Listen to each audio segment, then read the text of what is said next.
Hello, my name is Terry Boehm. I'm the former president of the National Farmers Union. Many of you might know me, many not.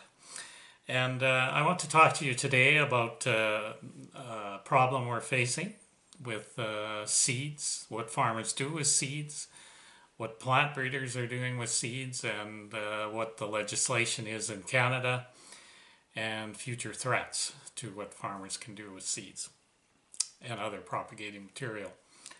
So in Canada in 2015, UPOV 91 was enacted in Bill C-18.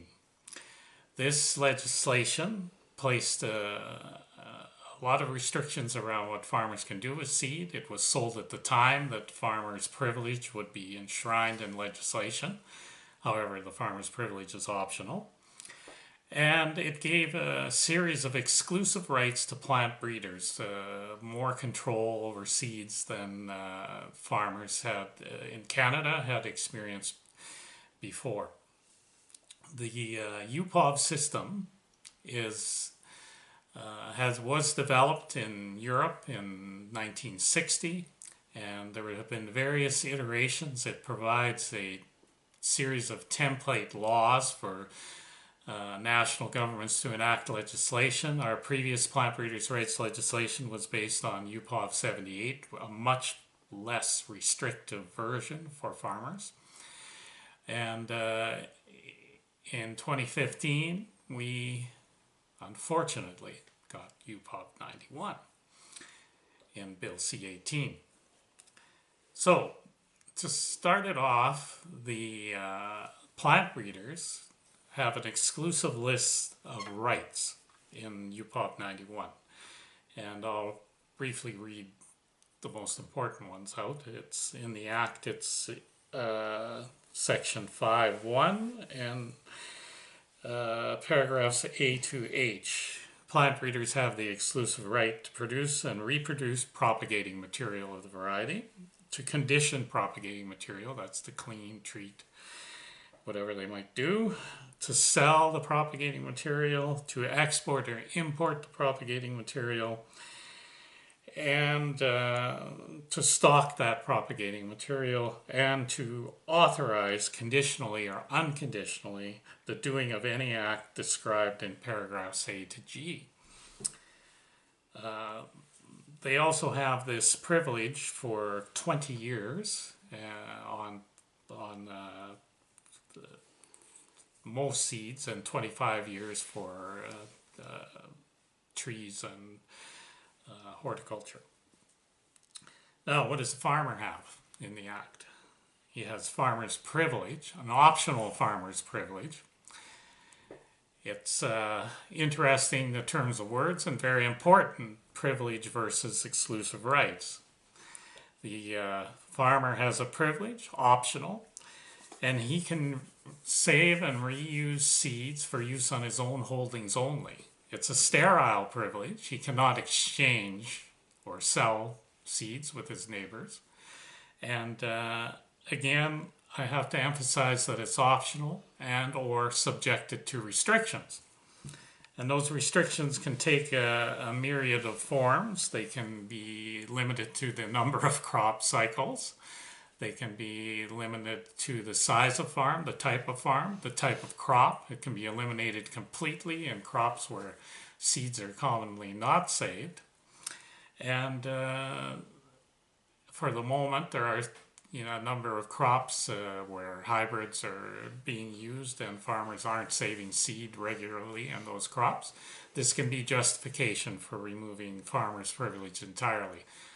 Of course, in the future, the day may come where farmers are not interested in hybrids, neither farmers or citizens. It may come that the farm safe seed may be important, but it will be eliminated if the proposals that are being advanced right now by an organization called Seed Synergy, which is composed of a number of private seed breeding companies, BASF, Cantera Seeds, Corteva Agroscience, which is Dow DuPont,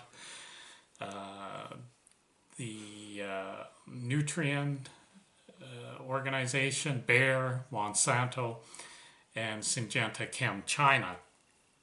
Their proposals are that, well, first of all, we're being told by Ag Canada and Seed Synergy that we have a crisis in plant breeding, particularly in cereals, that we're falling behind, that we're going to be non-competitive, and that the only solution is to invest more in breeding. And the natural solution is, of course, that we have to create value, and we have to create value for the private sector. We have to bring the private sector into the breeding system because their results are so much superior to the public system. The idea being advanced is that cereal yields, particularly wheat, is falling behind, and that the poster child, canola, has been developed recently, the varieties largely by the private sector, that the yields have gone up significantly. In reality, a study by Dr. Robert Graff has shown since the 1980s that publicly bred wheat varieties have had over time superior or equivalent yield increases, if that's your criteria, to canola. Again, it's always the same arguments. There's a crisis in breeding. We need private sector breeding. We need investment. And now the latest one is this value creation idea, which the proposal is to extract money from farmers for saving their own seed. So they want to impose a trailing contract, as they call it. And for farmers saving their own seed, they would pay a royalty to the variety holder. Or the other option is that farmers should pay royalties on their entire crop at time of sale based on the varieties that they are selling. All of these ideas, of course, are based on false pretenses. Farmers have invested significantly through their various checkoff commissions and grain commissions in breeding. The public sector has invested. But the idea is being advanced again by Seed Synergy. Obviously they would, because they're a private industry group. Along with Ag Canada is that the private sector has all the solutions, and we're going to desperately fall behind all those other nations in the world where the private sector dominates in breeding and where they charge these particular types of royalties. We have absolutely no say in what the royalties would be set at, what they'd be used for, whether they'd be scalped off and reinvested in China, for example, in Sweden, and wherever it might be. Canadian royalties paid, we have no say, no control, and no possibility of determining at what level they're set at. Those are just a few of the problems. The other problems, significant problems, is that this idea is part of a process of eventually eliminating farmers saving seed altogether. It's putting in place the idea that farmers are somehow cheaters for using their own seed, and that the